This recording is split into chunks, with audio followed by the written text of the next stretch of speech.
Ma'am, can I ask what you're doing on this porch? This isn't your residence, is it? It is my residence. My name is on the deed. Why are you on my porch asking me this? Well, we got a call about a suspicious person, so I'm just making sure everything's... Show me some Step ID. back, Department of Justice Attorney. You are on my... Step outside. Now.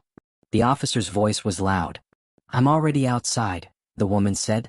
Her feet were planted on the wooden porch of her own home. One hand rested near her elbow. The other was tucked under her arm. Her arms were crossed, tight but calm. She did not raise her voice. She did not move. The officer stepped closer anyway. I said step outside. He snapped again, louder this time, like volume could bend the law. You're not being cooperative. I don't have to be, the woman replied. I'm on my property. The body camera blinked red. The afternoon sun burned bright, catching dust in the air. A wind chime rattled once, then went still. The officer leaned in so close she could smell coffee and old gum on his breath. You're being hostile, he said. Arms crossed. Refusing commands. That's non-compliance. The woman looked straight at him. Her eyes were dark and steady. No fear. No anger. Just a line drawn deep inside her. My name is Imani Crowell, she said evenly. And you need to step back. The officer laughed. Not a real laugh. A sharp, mocking sound. Ma'am, don't tell me how to do my job, he said. We got a call about suspicious behavior in this neighborhood. She glanced past him. White houses. Green lawns. A flag flapping at the corner. Kids' bikes leaned against a fence. Normal. Quiet. Too quiet. This is my house, Imani said. I've lived here for 6 years. The officer circled her porch like a shark. His boots thudded on the wood. Each step louder than the last. Funny, he said. No record of a welfare check request from you. So why are you acting like this? I'm acting like someone who knows her rights, she said. He stopped in front of her again. Last chance, he said. Unlock the door and let me inside. No, she said. One word. Cling. Final. The officer's jaw tightened. You're going to make this hard, he warned. And right there, with the sun high and neighbors watching through blinds, Injustice sat down on the porch like it owned the place. Before we go any further, hit subscribe and stay with us. And drop a comment telling us where you're watching from. Because stories like this happen everywhere, and silence is how they survive. Imani Crowell did not look powerful. That was the problem. She wore a gray sweater that had lost its shape. Black pants. Flat shoes with worn soles. Her hair was pulled back fast, like she had been in the middle of something real when the knock came.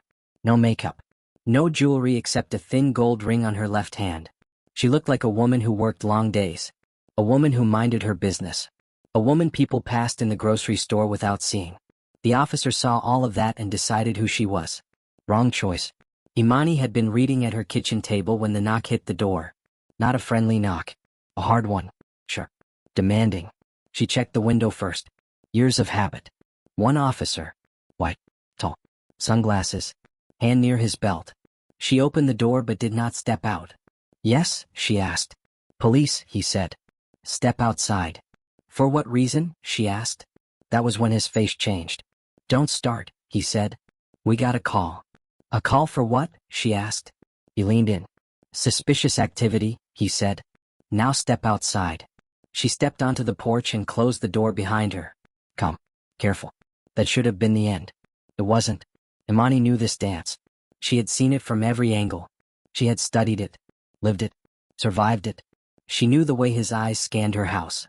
The way his tone sharpened when she asked questions. The way her calm made him angry.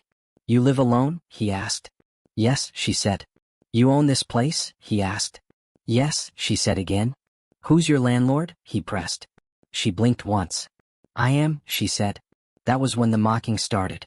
The officer smirked. He said. Sure. A neighbor's door cracked open down the street. Someone watched. Someone always watched. And said nothing. The officer walked closer. Too close. Where were you earlier today? He asked. In my house, she said. Doing what? He asked. Living, she said. He shook his head. See that attitude, he said. That's a problem. Her arms crossed without her thinking about it. Not defensive. Just grounded. He pointed at her arms like they were weapons. Uncross them, he ordered.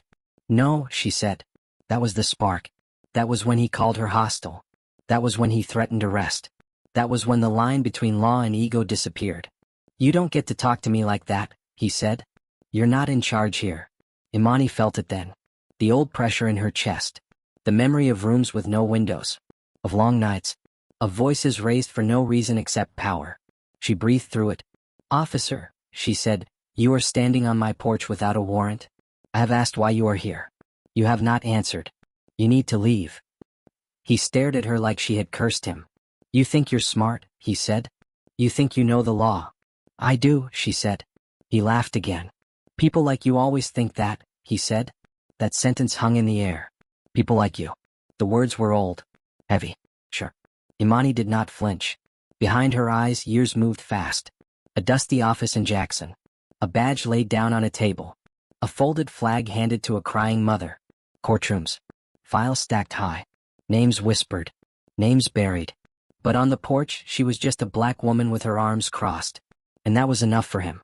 You're going to unlock that door, he said, stepping closer, or I'm going to detain you. For what crime? She asked. Obstruction, he said. For standing? She asked. For refusing? He said. For knowing? She asked. His hand twitched near his radio. Back up, he muttered. Imani nodded once. Good, she said quietly. He paused. What was that? He asked. Nothing, she said. But it wasn't nothing. Imani Crowell had not always been quiet. She had learned to be. Growing up in Baton Rouge, she learned early that loud black girls were punished first. She learned that calm was armor. That listening was power. Her father taught her the law at the kitchen table. Her mother taught her patience in church pews that never felt safe. She left home at 18. Served her country. Came back different. Sharper. Sadder. Stronger. She never talked about the medals. Or the nights. Or the doors kicked in overseas that looked too much like the ones back home. She went to school. Then another. Then another. By the time she bought this house, she had already faced men far more dangerous than the one on her porch. He didn't know that. He thought he was winning. The officer's radio crackled. Unit 12 status? A voice asked. I've got a non-compliant subject, he said. Black female. Refusing commands. Imani closed her eyes for half a second. There it was. Reduced. Labeled. Filed away. She opened them again. I am not resisting, she said. I am refusing unlawful orders. He rolled his eyes. Save it for the judge, he said. Another patrol car turned the corner at the end of the street. Lights off. Slow. The neighbors stepped closer to their windows. The officer leaned in again, voice low. You should have just listened, he said. Imani met his stare. You should have just asked, she replied. The second car pulled up. Doors opened. Boots hit pavement. And somewhere deep inside the system that had trained her, tested her, and broken her open more than once, a switch flipped. Not anger. Not fear. Timing. Imani uncrossed her arms. The officer stiffened, ready. She reached into her pocket slowly. Don't, he barked. She stopped. Relax, she said. I'm calling someone. He sneered. Who? He asked. Your lawyer? She looked past him, at the street, at the flag, at the quiet lie of the neighborhood. No, she said. My supervisor. The officer laughed again.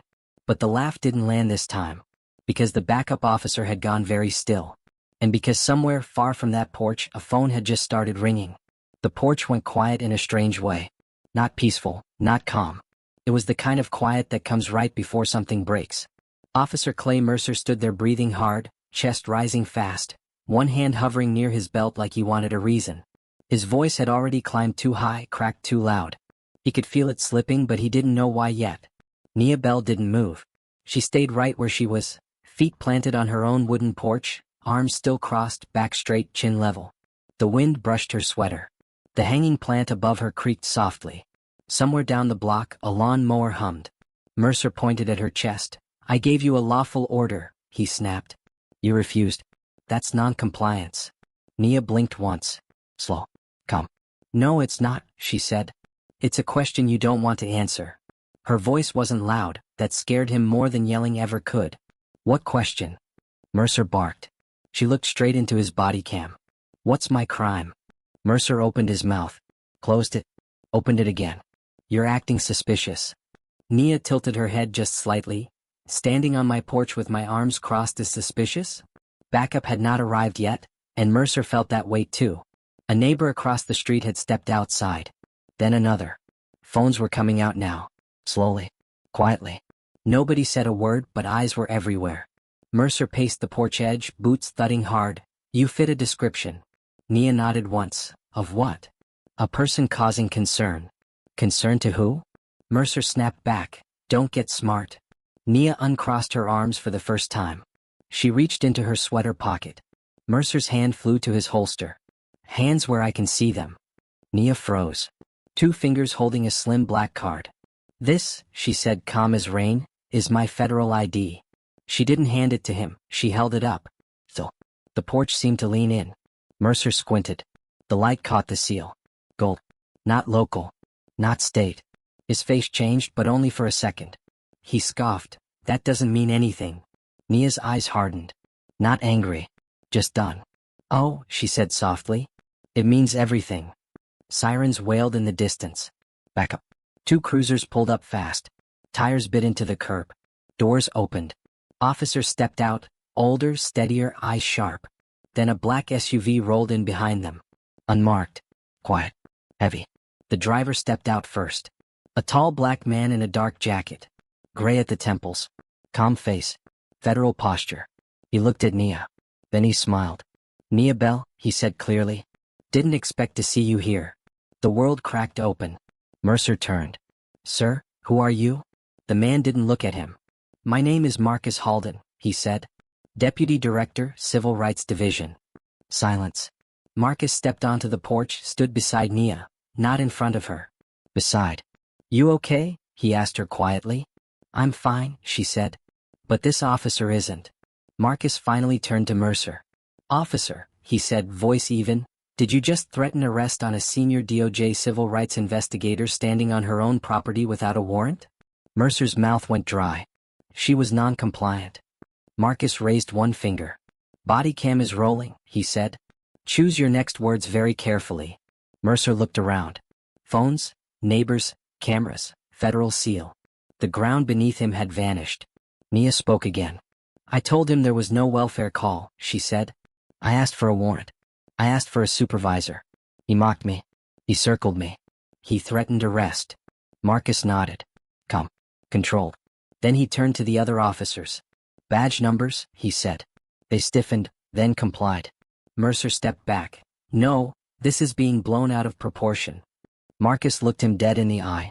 You violated 4th Amendment protections, he said. You escalated without cause. You misused authority. And you did it on camera. He paused. Step away from your weapon. Mercer froze. I said, Marcus repeated, step away. Mercer's hand shook as he unbuckled. Cuffs clicked shut around his wrists. On his own porch. In front of everyone. Nia didn't smile, she didn't gloat. She just watched. One neighbor gasped. Another started crying quietly. Someone whispered, I knew it. As Mercer was led away, his voice cracked. You set me up, he spat. Nia finally spoke to him directly. No, she said. You exposed yourself. The footage exploded online within hours. The headlines didn't whisper. They roared. Officer arrested after harassing DOJ investigator on her own porch. Welfare check that never existed. Body cam reveals pattern of racial profiling. More videos surfaced. More stories. More names. A whole department shook. Mercer cut a deal 2 weeks later. He testified. Not because he was brave. Because prison scared him. The department fell apart piece by piece. Policies rewritten. Leaders removed. A federal monitor installed. Nia returned to her work quietly. She didn't do interviews that didn't chase praise. One evening she sat on that same porch, sunlight soft and warm, tea cooling in her hands. A little black girl walked past with her mother. The girl stared at Nia wide-eyed. That her? The girl whispered. The mother nodded. Proud. Nia smiled at them. Later Marcus called. You changed things, he said. Nia looked at the street. Come. Say. No, she replied. I just stood still. She hung up. The porch creaked again. Same sound. Different meaning. She took a breath. And for the first time in a long time, she rested.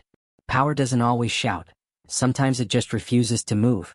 If this story moved you, subscribe to the channel for more powerful stories that matter, and tell us in the comments, what moment hit you the hardest, and where are you watching from?